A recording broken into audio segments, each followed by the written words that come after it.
Jadi kalau bicara soal kurikulum, Mhm. apa dalam sebuah thariqah ini dalam perspektif Ordo Sufi, itu ya isinya adalah ibadah.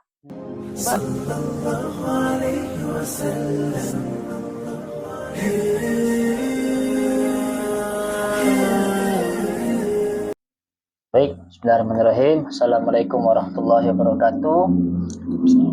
Alhamdulillahirrahmanirrahim. Assalatu wassalamu ala asrafil anbiya'il mursalin wa ala alihi wa ashabihi ajma'in. Asyhadu an la ilaha illallah wahdahu la syarikalah wa asyhadu anna Muhammadan abduhu wa rasuluhu la nabiyya ba'dah. Alhamdulillah, pemirsa Al-Husam yang senantiasa dirahmati Allah Subhanahu wa taala. Alhamdulillah, malam hari ini kita akan melaksanakan diskusi, sharing, dan menggali informasi ya dari guru kita, Buya Apriya Putra Ongkumudo Khalis. Dan pada malam ini sebenarnya spesial nih Bu ya, karena kita bicara terkait hal-hal yang memang sangat sangat ini di Minangkabau. Di Minangkabau itu menjadi salah satu problem bisa dibilang problem juga Bu ya, problem juga bisa dibilang atau fenomena juga bisa dibilang. Nah, tapi sebelum kita melanjut ke sana, mungkin kami perlu sampaikan dulu kepada pemirsa nih Bu ya, karena di akun Al-Husam kan beberapa nanya juga Bu ya, pertanyaannya, emang siapa Ustadz ini gitu. Nah, jadi siapa Ustadz ini? Emang di Al-Husam tuh kredibel guru-gurunya. Nah, jadi kepada pemirsa perlu kami sampaikan. Jadi kita di Al-Husam ini insya Allah para guru-guru kita sesuai dengan bidangnya. Nah, sedikit kami izin memperkenalkan Buya, nanti Buya bisa menambahkan juga. Kalau Buya Pria, beliau akademisi Buya ya. Beliau dosen di UIN Syekh Jainul Jambe Buya. Nah, alhamdulillah sudah berapa tahun Bu ya di ini Bu? 11 tahun kita di situ. 11 tahun Bu 11 tahun. Jadi magisternya M.Ahum tuh Bu ya. M.Ahum. Itu apa tuh Bu ya ininya? Magister agama bidang humaniora. Dan itu khusus sebenarnya kajian tentang manuskrip kuno. Manuskrip kuno. Nah, keterkaitannya bisa dibilang dengan sejarah juga tuh Bu ya. Sebenarnya kajian manuskrip itu beririsan dengan segala macam ilmu. Sebelum adanya kitab-kitab modern yang kita kenal hari ini dengan cetakan matbu'ah, dulu kan semuanya ditulis tangan. Jadi kalau bicara tentang manuskrip, tentu segala bidang kita harus punya basic di situ. Ada tasawuf, ada lughah, hadis dan lain sebagainya. Nah, itu yang mungkin teman-teman di Al-Husam bisa ini yang mengambil informasi. Jadi guru-guru kita di Al-Husam ini bukan guru yang seminggu ngaji udah berfatwa gitu. Kita sudah akademisi beberapa kita di Al-Husam ya. Jadi apapun yang informasi yang kita sampaikan baik melalui pribadi guru kita maupun di akun Al-Husam itu insya Allah dia berdasarkan ilmu dia ya. Insya Allah. Bukan berdasarkan keinginan atau nafsu belaka. Kita sama belajar. Sama belajar. Dan kita tetap menerima ini Bu ya. Masukan gitu ya, kritik terutama ya. Dan kita nggak baper Bu ya. Kadang ada orang kritik nggak suka gitu. Diskusi dalam keilmuan itu sudah biasa. Jangankan kita yang awam-awam ini, ulama-ulama saja mereka berdiskusi, saling rad, mardud, kemudian i'tirad dan lain sebagainya. Nah, itu sudah biasa. Yang penting kan tadi kata kuncinya ya tidak baper tadi. Tidak baper. Ya. Sip. Nah, ini izin Bu ya, kita mau bincang-bincang, bicara-bicara nih terkait waktu itu kita pernah podcast tentang tasawuf Bu ya kan. Dengan Buya beliau kemarin Buya di sini lupa kami. Hamdi Sofyan. Ya, kemarin kita udah sedikit lah mengulik tentang tasawuf dan sekarang sebenarnya tetap juga tentang tasawuf ya, cuman kita nanti lebih spesifik dengan tarekat karena di Sumatera Barat khususnya Bu ya kan banyak ini bisa semuanya banyak tarekat-tarekat ya. kadang pro kontra juga kan, baik dari orang Minang sendiri maupun yang bukan orang Minang. Ya. Nanti ini kita minta ada arahan atau penyampaian ilmu dari pihak pria. Pertama mungkin yang ditanya itu Bu ya, apa itu tarekat? Nah, itu penting juga di definisi ini kan penting dijelaskan itu. Ya. Thariqah secara bahasa itu bermakna metode. Metode. Dan kata thariqah itu bukan hanya ada dalam tasawuf. Ketika dalam dunia pendidikan, tarbiyah, ada namanya metode turuknya, turuk ta'lim. Ya. Nah, secara bahasa makna thariqah itu adalah metode. Nah, tapi kalau dikaitkan dengan tasawuf, maka thariqah itu bisa bermakna jalan yang ditempuh oleh seorang salik untuk dalam rangka menempuh jalan mendekatkan diri kepada Allah Subhanahu wa taala. Thariqah itu ya jalan menuju Allah Subhanahu wa taala. Nah, cuma ada beberapa definisi. Ada namanya thariqah, kemudian ada namanya suluk. Suluk itu lebih spesifik dibandingkan thariqah. Suluk itu bagian dari thariqah. Ya, bagian dari ya sudah masuk kepada maddahnya atau kurikulum dalam sebuah thariqah. Nah, di thariqah itu adalah jalan. Nah, di sisi lain, thariqah itu juga bermakna ordo sufi. Ordo sufi itu maksudnya apa? Kalau Syekh Ali Jum'ah itu menyebutkan bahwa thariqah itu ya seperti madrasah. Nah, madrasah kita di sekolahnya macam-macam dengan tujuannya sama, ingin membuat pintar sekolah, tapi metodenya berbeda-beda. Maka di dalam dunia tasawuf ada dikenal dengan thariqah, syaziliyah. Nah, itu metodenya menurut yang sudah disusun oleh Al-Imam As-Sazuli. Nah, ada thariqah Naqsyabandiyah, metode yang disusun oleh Imam Naqsyabandi atau Syekh Bahuddin Naqsyabandi. Ada Qadiriyah yang disusun oleh Syekh Abdul Qadir Al-Jilani. Nah, itu thariqah dalam perspektif thariqah sebagai madrasah. Ordo sufi istilahnya. Nah, tadi berarti ada dua ini.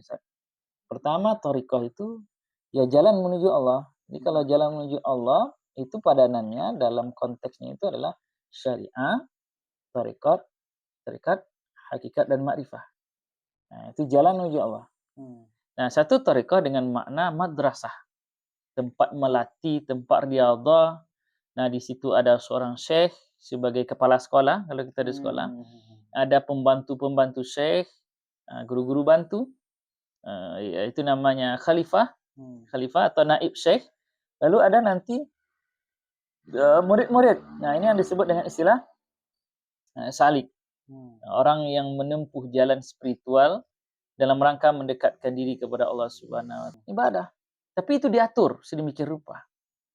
Nah, diatur. Sama seperti sekolah. Sekolah ada pelajaran biologinya, ada fisika, ada biologi. Cuma jamnya kan diatur kan? Ada yang masuk pagi, ada yang masuk siang, pakaiannya ada atur, kapan boleh istirahat, itu diatur. Nah, sama seperti itu thariqah. Thariqah dalam perspektif ordo sufi sama seperti itu. Dia ada kepala sekolah, ada guru-guru bantu, ada murid-murid, dan ada kurikulum. Kurikulumnya apa di dalamnya? Itu sholat. Gimana kita mendawamkan sholat jamaah. Kemudian bagaimana kita mendawamkan zikir kepada Allah kapan perlu, ya sampai kepada level setiap hela nafas naik dan turun itu tidak lepas daripada ingatan kepada Allah Subhanahu wa taala. Nah, itu dibahas atau dilatih di dalam sebuah thariqah. Dan ada pemandunya. Kenapa? Kalau kita tanpa pemandu, latihan sendiri kadang-kadang sama seperti sekolah sendiri otodidak, tentu tidak begitu ini, hasilnya itu tidak maksimal. Nah, tidak maksimal. Jadi isinya sholat, ibadah, bagaimana mengurangi makan, ya, belajar untuk makan sedikit, mengurangi tidur, belajar untuk supaya tidur itu tidak terlalu lama, harus ada aturannya, belajar kemudian untuk memelihara wudhu. Nah, ibadah-ibadah aja sih semuanya. Cuma itu disusun sedemikian rupa dan dipandu oleh seorang syekh. Kenapa mesti dipandu? Ya, jiwa manusia ini kalau dia bebas, dia akan tidak terarah. Tapi kalau ada panduannya, ada sosok yang akan dia ikuti, maka dia akan mengikuti alur dari sosok tersebut. Sehingga tadi kalau tujuan tarekat itu mendekatkan diri kepada Allah, maka secara zahirnya tarekat itu dia dapat menjadi sarana untuk bertakarub kepada Allah. Tapi jika tidak pembantunya, kadang-kadang kita semangat. Kadang-kadang tiba rasa malal, bosan kita.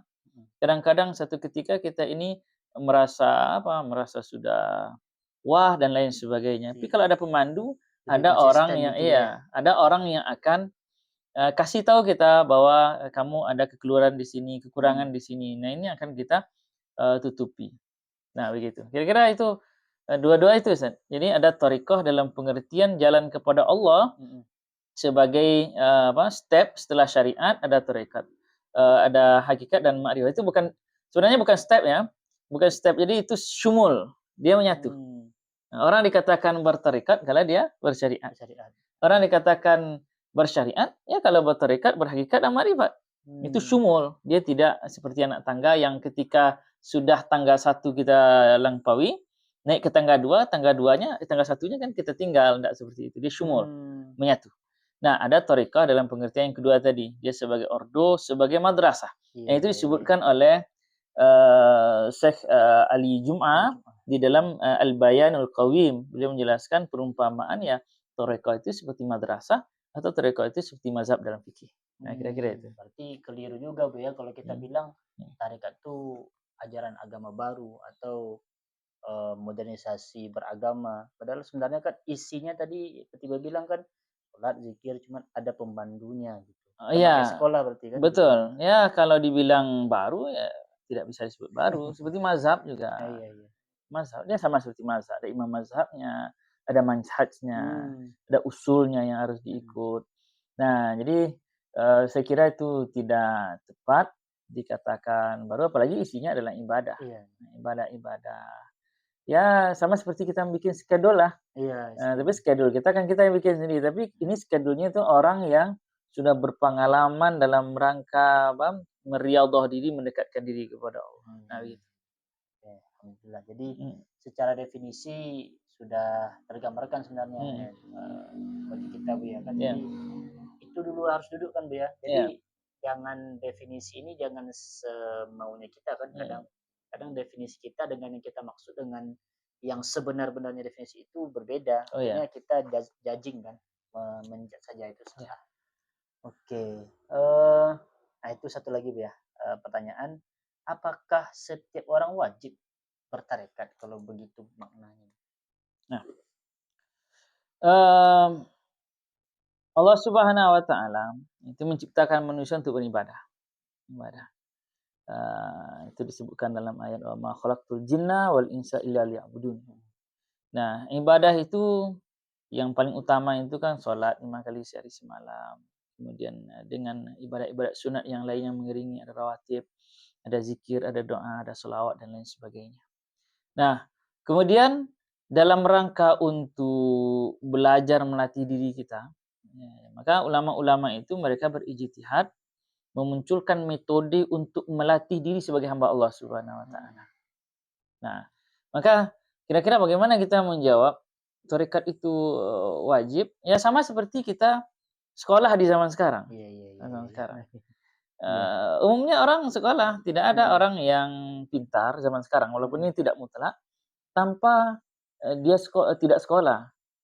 Kalau dia tidak sekolah. Nah, sama seperti orang yang mempelajari fikih. Fikih, kalau mereka tidak melalui jalur tamadzhub dengan mazhab, maka itu pemikirannya bisa amburadul. Karena amburadulnya, dia comot, ya langsung ke muqaranah. Dan itu membuat dia tidak punya berprinsip dalam agama. Padahal ulama sudah menekankan bahwa tamadzhub bil mazhab dengan satu mazhab itu penting. Supaya apa? Supaya kita ini tidak liar dalam pemahaman-pemahaman agama. Nanti ketika ketemu dengan perempuan ya kita masuk Hanafi salaman kan. Kemudian tiba-tiba kita menyentuh istri tidak batal padahal dalam mazhab Syafi'i batal. Kemudian kita nanti ketika memegang anjing itu kita pindah ke mazhab Maliki sehingga campur-campur sesuka hati kita. Dan itu bukan lagi menguatkan satu pendapat itu sudah pikiran kita sendiri atau nafsu kita sendiri. Nah, itu. Nah, jadi bagaimana mungkin seorang bisa menjalankan hukum syariat zaman sekarang tanpa melalui metode yang sudah dibakukan oleh ulama-ulama dan itu sudah diijmai, disepakati secara sukuti oleh mereka. Nah, bagaimana mungkin bisa seperti itu kita mengikuti belajar syariat dan meneguhkan syariat kita tanpa tamazhub? Bagaimana mungkin seorang itu bisa pintar tanpa ikut sekolah? Nah, begitu pula. Maka kalau kita menjawabnya itu, bagaimana hukum tarekatnya? Bagaimana mungkin seorang itu bisa terlatih untuk beribadah, mendekatkan diri kepada Allah tanpa pemandu? Tanpa metode yang sudah mu'tabar, yang sudah diakui. Kalau mazhabnya itu mazhab yang sudah mu'tamad, kalau metodenya ini yang mu'tabar. Mu'tabar. Nah, walaupun ini tidak mutlak ya, dalam 1000 ada satu orang itu yang diberi Allah Subhanahu wa taala limpahan karunia sehingga dia kadang-kadang ya tidak butuh pemandu, dia sudah dipandu Allah Subhanahu wa taala. Itu namanya adalah majzub. Nah, tapi kebanyakan yang manusia itu adalah asalik kemudian baru majzubnya. Dia berjalan dulu melalui pemandu, baru dia kemudian sampai kepada pemberian Allah Subhanahu wa taala. Yang mayoritasnya itu memang dia dari salik dulu kan gitu. Iya, salik dulu.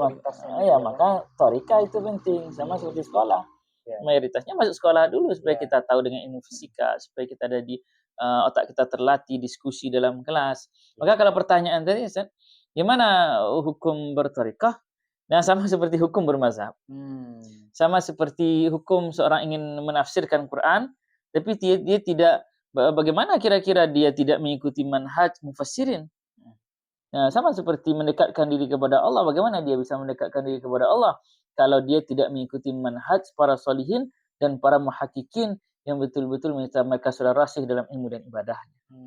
Nah, maka kita tidak sebutkan hukumnya itu wajib apa ya, kita cukup pakai analogi itu. Nah, begitu. Itu yang kerennya mungkin dia ya kalau kita ngaji ya. Jadi kita tidak melulu atau tidak selalu hitam putih gitu ya. Jadi ada hal yang dijelaskan itu ya kita pikirkanlah. Itu kan kayak sekolah tadi analoginya sangat sederhana itu ya kan, dan dapat dipahami. Kalau sekolah itu apakah semua orang yang sekolah pintar? Jawabannya mayoritas gitu ya. Tapi walaupun ada yang tidak sekolah, dia ada juga yang pintar. Tapi satu-satu. Nah, jadi kalau kita balik ke pertanyaan tadi, sebenarnya itu tadi analoginya ya kan, lebih mayoritas itu jadi salik itu bertahap ya, jadi mazhab tadi. Iya, yang satu-satu tadi dalam kaidah mantik itu yang jarang terjadi itu dianggap tidak ada. Karena yang akan dijadikan kaidah itu yang sifatnya umum. Nah, yang umum. Nah, kalau tanpa ikhtiar kita, kita tunggu pula seperti orang satu dua orang itu yang langsung ditarik majzub oleh Allah Subhanahu wa taala. Nah, itu sama seperti pungguk merindukan bulan. So Allah itu kan memberi liman yasha bagi orang yang dikehendakinya. Kalau kita seperti ini ya harus menempuh jalannya, harus ada ikhtiar. Nah, ikhtiar itu yang penting. Alhamdulillah, sudah cukup terang sebenarnya, ya alhamdulillah. Terus ada lagi yang mungkin fenomena nih Bu ya di kita, karena kan tarekat itu sangat kental lah kita lihat di Sumatera Barat. Nah, kalau ditanya begini Bu ya, bagaimana kita membenarkan tarekat itu menjadi pilar penyebar agama Islam di Minangkabau? Ya. Itu barangkali ya. Nah, tarekat itu bicara tentang ahwal hati. Ahwal jiwa kita. Apakah hati kita itu bersih, yang disebut dengan istilah tahalli, atau dia masih kumuh yang perlu kita bersihkan takhalli. Nah, dalam perspektif dakwah itu punya banyak metode. Nah, ada kelompok masyarakat tertentu, mereka lebih bisa didekati lewat pendekatan hati. Atau istilahnya lewat langkah persuasif atau bil hikmah wal mau'izatil hasanah seperti yang ada dalam ayat itu. Dan tasawuf spesifiknya tarekat memberikan ruang kepada dai dengan jalan tasawuf tadi untuk menjadi dai yang dakwanya itu bil hikmah wal mau'izatil hasanah. Dan dalam sejarah kita baca bahwa di Minangkabau ini ya mungkin pendahulu-pendahulu kita, ratusan tahun yang silam, mereka belum mengenal agama Islam. Islam ya, agamanya agama pra-Islam. Ada yang menyembah batu, ada yang menyembah pohon-pohon besar, ada yang menyembah roh-roh nenek moyang. Nah, ketika Islam masuk, nah ada satu episode dari sejarah Minang itu yang membuat kita masih bertanya-tanya sampai sekarang. Seolah-olah zaman itu berubah dan langsung Islam 100%. Nah, kira-kira apa yang membuat seperti itu? Ini pasti juru dakwahnya yang oke. Juru dakwahnya yang betul-betul bisa memasukkan perasaan kepada orang. Nah, disinilah peran tarekat tadi. Maka betul dan sangat logis jika sejarah ditambah dengan bukti-bukti yang ada, sejarah menyebutkan bahwa Islam masuk ke Minangkabau itu lewat jalur tarekat. Nah, dengan tarekat itulah sebuah ajaran Islam dengan syariat dan akhlaknya itu bisa menjadi berbarengan dengan adat tadi. Sehingga disebutkan adat dan syarat itu seperti aur dengan terbing misalnya, saling sadar menyandar keduanya. Itu adalah jasa dari para ahli tasawuf. Ahli tasawuf. Andai kan bukan orang tasawuf, tentu masih belum bisa dia kemungkinan mendekati hati masyarakat yang sangat dekat dengan pemujaan-pemujaan roh dan lain sebagainya, agama-agama pra-Islam. Tapi lewat tasawuf inilah semuanya itu bisa diselesaikan. Andaikan saja juru dakwah yang ada itu adalah juru dakwah yang syariah oriented. Nah, kan yang syariah oriented. Kalau nampak orang berjudi, langsung haram. Orang megang anjing ya, berburu itu haram. Orang minum tua langsung ya, to the point, langsung haram. Tentu langkah dakwah ini akan terhenti. Kenapa? Karena manusia ini secara psikisnya tidak suka disekasari. Mereka harus step by step. Dan itu hanya bisa diakomodir oleh orang-orang tasawuf. Orang tasawuf ketika melihat orang yang berjudi, itu tak langsung mereka to the point langsung ke sana untuk membasmi, tapi mereka lihat akarnya dulu, bagaimana cara mendekati. Jadi pendekatannya persuasif, step by step, sampai masuk ke dalam jantung hati sanubari, sehingga secara sadar orang-orang tadi dapat meninggalkan kebiasaan-kebiasaan yang tidak baik itu. Nah, itu sangat betul dalam sejarah seperti itu. Bahwa Islam di Minangkabau disebarkan oleh para ahli sufi, para tokoh tarekat yang mereka menyebarkan Islam itu dari hati ke hati dengan dakwah bil hikmah wal mau'izatil hasanah. Gitu. Kalau ini dia di amalan-amalan tarekat atau sufi atau tasawuf yang mungkin relevan masih digunakan atau diamalkan tapi sekarang tuh apa tuh contohnya kira-kira? Semuanya relevan. Karena tasawuf itu yang disebut sufi itu man safa qalbuhu. Orang yang bersih hatinya. Dan dia salah satu pilar dari 3 pilar Islam. Agama kita ada Islam, ada imannya, Islamnya, ada ihsannya. Kalau iman itu diijawantahkan lewat ilmu akidah, tauhid, jika fikih itu diijawantahkan lewat Islam itu diijawantahkan lewat fikih, dan jika ihsan itu diijawantahkan lewat ilmu tasawuf. Sebenarnya tasawufnya relevan karena dia bicara tentang bagaimana perbaikan akhlak sebenarnya. Kan akhlak. Bagaimana orang itu baik, maka bagaimana cara akhlak baik itu banyak ibadah tadi. Ibadah itu akan melatih jiwanya. Nah, jadi kalau dikatakan mana yang masih relevan, ya relevan semua. Cuma ada dalam metode-metode yang mungkin perlu penyesuaian itu saja. Karena orang kita zaman sekarang dengan orang 100 tahun yang lalu beda. Sekarang dunia semakin berkembang, teknologi, tantangan hidup semakin banyak.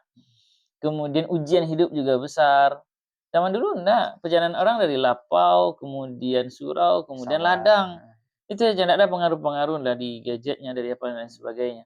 Maka rasanya kalau dosis tasawuf itu harus dibanyakkan sekarang. Kenapa? Karena tantangan kita besar. Susah sekarang untuk membawa orang untuk sholat jamaah misalnya, untuk beribadah dengan khalis, dengan betul-betul murni. Nah, maka dosisnya itu rasanya perlu didabelkan lah, karena tantangan yang besar tadi. Nah, kira-kira itu. Itu kan dari sisi yang sejarah yang Buya sampaikan tadi kan. Kan di Minangkabau juga ada ini Buya, ada kontra juga dengan itu, dengan tak ada tasawuf itu di Minangkabau, bukan tasawuf atau tarekat yang mengembangkan, malah kalau kita pernah lihat beberapa penyampaian dari ustaz-ustaz sebelah atau salah satu buku Bu ya, kita pernah Iya. baca Tuan Kurawa namanya Bu ya. Oh, ya. Nah, Islam di Minangkabau itu seharusnya dari padri, padri itu Wahabi gitu ya. Nah, ini kan sebenarnya jadi kontradiktif nih Bu ya, bagi masyarakat yang mungkin tidak melek ke sana, bisa jadi apa namanya, terpengaruhi juga. Iya. Nah, itu gimana posisi tasawuf itu apa namanya, mengcounter itu gitu? Nah, tasawuf itu dia selalu hidup dalam setiap zaman. Setiap zaman. Jadi kalau Anda dikatakan tadi Padri itu kontra tasawuf, itu tidak betul sekali. Memang ada beberapa penulis yang memang tidak tepat menempatkan Padri itu ya sama dengan Wahabi. Itu tidak betul sekali. Kenapa? Karena Tuanku Imam Bonjol itu seorang sufi. Gurunya orang tasawuf. Jika kita bicara Tuanku Nan Renceh juga seorang sufi. Nah, cuma pilihan-pilihan dakwah nanti mungkin dia pilih dakwah yang agak keras di tengah masyarakat, itu saja bedanya. Termasuk Harimau dan Selapan, itu tokoh-tokoh sufi semua dan surah-surahnya surah-surah tarekat. Nah, sangat sangat tidak sesuai dengan fakta kalau kita menyebut bahwa orang-orang Padri ini adalah mereka yang menjauhkan diri mereka dari tasawuf, kemudian mereka disebut dengan Wahabi. Bahkan beberapa peneliti terakhir menyebut bahwa Padri ini memang gerakan sufi. Kalau tidak karena tasawuf, mana mungkin orang itu akan mampu berjuang puluhan tahun. Kalau tidak karena kedekatan kepada Allah Subhanahu Wa Taala, kalau tidak karena kekuatan Tuanku Imam Bonjol, bacaan wirid, bacaan hizibnya, kalau bukan karena ajaran daripada Tuanku Nantuo, walaupun dia adalah tuanku yang bersifat persuasif, tidak agresif sebagaimana murid-muridnya, tapi ajarannya tetap bininya jadi Tuanku Nantuo. Nah, begitu. Jadi, itu tidak tepat sekali, sangat tidak tepat sekali. Dan kita sudah cek buku-buku yang terkait dengan itu, yang memang sebagian itu mencantumkan sumber-sumber kedua yang tidak langsung ngambil dari sumber yang pertama dalam penelitian-penelitian. Dan ini sebenarnya ada tugas kita untuk kembali meluruskan itu. Gitu ya. Ya. Jadi memang uh, kurang tepat mungkin Bu ya Kurang tepat disampaikan itu. ya, kalau karena salah satu dalilnya gini Bu ya, kawan-kawan di sebelah menyampaikan kenapa Wahabi, karena Syekh Khatib Minangkabau itu di Mekah gitu Bu ya. Nah, itu dia menyebar, termasuklah itu salah satu ininya Bu ya. Nah, apakah memang benar nih Syekh Khatib Minangkabau ini memang berpaham Wahabi gitu ya? Kalau jadi counter juga nih Bu sebenarnya. Oh, tidak betul. Tidak betul. Syekh Ahmad Khatib beliau Asy'ariyah. Asy'ariyah dan Maturidi ya. Beliau dalam fatwa-fatwa itu sangat jelas sekali. Kemudian dalam kitab-kitab ada kitab-kitab judulnya Al-Fathul Mubin. Itu kitab-kitab praktis untuk kaum muslimin di Nusantara tentang dasar-dasar agama. Kalau di Banjar ada namanya perukunan ya. Di Banjar perukunan Melayu, kalau di Jawa itu ada namanya fasolatan. Syekh Ahmad Khatib bikin juga untuk muslim Nusantara, orang kampungnya, judulnya Fathul Mubin. Dan itu jelas ada beliau mengajarkan sifat 20 yang diinisiasi oleh Al-Imam As-Sanusi dalam kita sebut dalam muqaddimah Sugro Kubronya, kemudian dalam Matan As-Sanusiyah itu. Dan itu tidak betul sekali. Dan Syekh Ahmad Khatib itu malah membantah daripada Ibnu Taimiyah dan Ibnu Qayyim. Bahkan itu menyebutkan dalam kitabnya Al-Khitatul Marjiyah itu ya, kata Syekh Ahmad Khatib ya tidak bisa diikuti orang-orang itu. Memang Jelas tuh Bu ya. jelas sekali. Bahkan ada kalimat dalam kitab itu ya menyebutkan kalimat dhal ya. Memang tidak bisa dijadikan ikutan yang muktabar. Itu Syekh Ahmad Khatib sendiri. Artinya apa? Ya kalau disebut beliau seorang Wahabi, penyebar Wahabi, tentu beliau akan membela Ibnu Taimiyah yang disebut Syekhul Islam atau muridnya Ibnu Qayyim Al-Jauziyah. Tapi malah tidak, beliau mengkritisi malah. Dan mengkritisinya itu ya dengan terang-terangan beliau mengatakan kalimat-kalimat yang tadi. Kalimat yang tadi. Ya itu tidak benar sekali. Tidak benar. Tidak benar seperti itu. Nah, walaupun ada murid-muridnya yang agak apa? Agak keras ya, seperti Haji Rasul meninjau. Beliau ngetip apa Zadul Ma'adnya Ibnu Qayyim Al-Jauziyah, tapi perlu kita ketahui Haji Rasul tetap Asy'ari. Dia nulis kitab tentang sifat 20 Umdatul Anam. Nah, gimana kita akan membantah fakta seperti ini? Nah, gitu.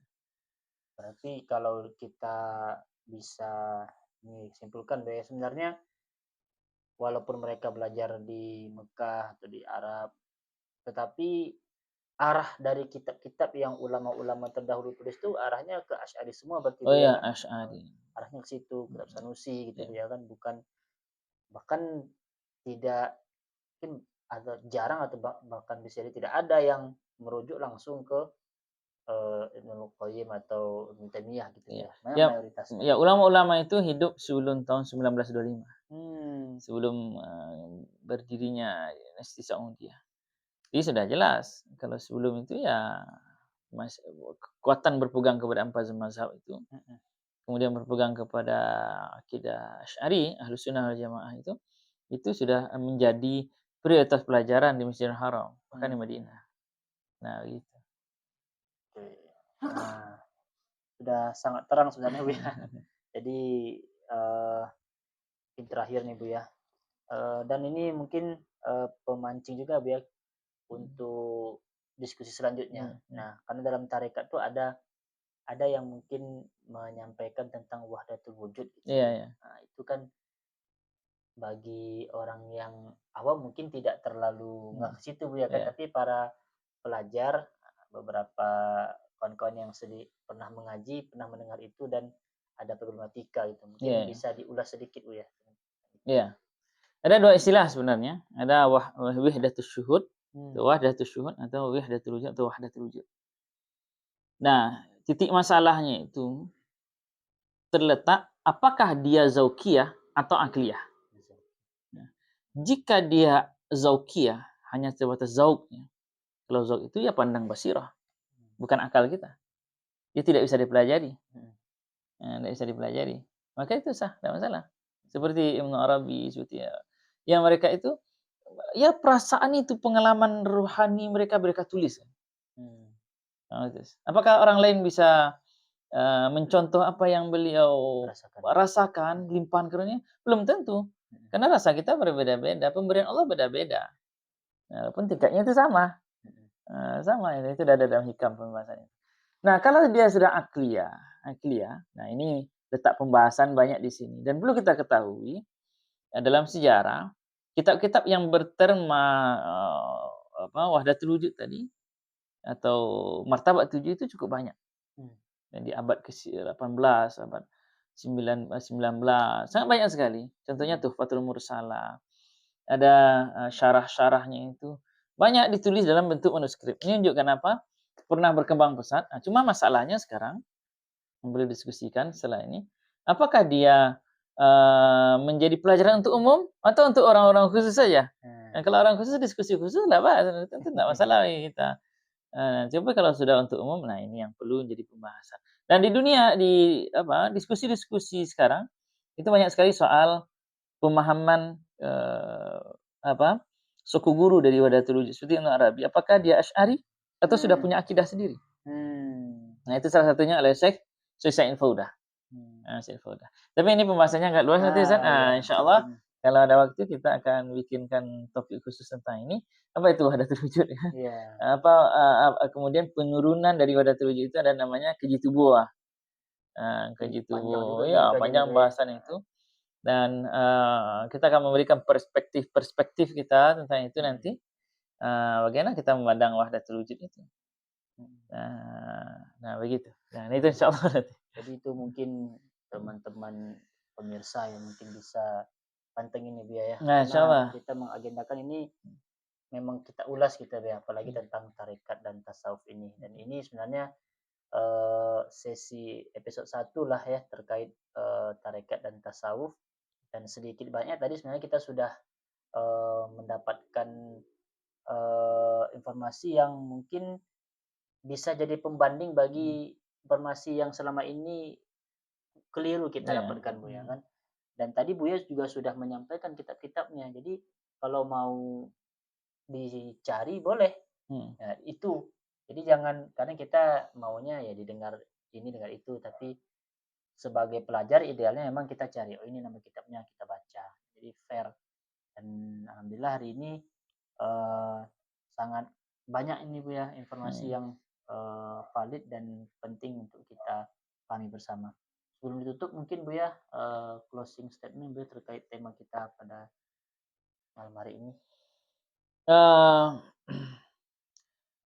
Kalau ingin jalan kita selamat dan bebas hambatan, tentu kita lewat jalan tol. Jalan tol itu ya Sa'adul A'zam, yaitu min jumlah ulama as-salihin, ulama salihin yang sudah kepakarannya teruji. Tapi kalau kita lewat jalan setapak, kita tahu kita di depan itu nanti kita akan masuk jurang atau nanti diterkam harimau karena orang jarang di sana. Walaupun ada yang menunjukkan kita ini jalannya lebih singkat dibandingkan jalan tol. Nah, artinya apa? Nah, dalam posisi kita memegang agama dan berpegang kepada fatwa, kemudian berpegang kepada pemahaman terhadap apakah dalam bidang akidah, fikih, kemudian tasawuf. Nah, marilah kita mengikuti manhaj, aturan-aturan, kemudian ajaran-ajaran daripada masyayikh kibar kita yang mereka sudah teruji dari zaman ke zaman menjadi meraja rujukan kita dalam bidang-bidang itu. Nah, keselamatan kita di jalan tol. Kalau jalan tol itu ya kalau mesin rusak tengah jalan ada tukang dereknya datang untuk bantu kita. Jalannya luas, tidak ada hambatan. Nah, kalau kita memilih jalan yang berbeda, qaul yang syadz atau qaul yang ajib, nah kemungkinan keselamatan kita dalam akidah, dalam fikih atau dalam tasawuf itu masih kabur bagi kita. Apakah betul kita sudah muktabar atau kita sudah keluar dari jalur ulama-ulama kita?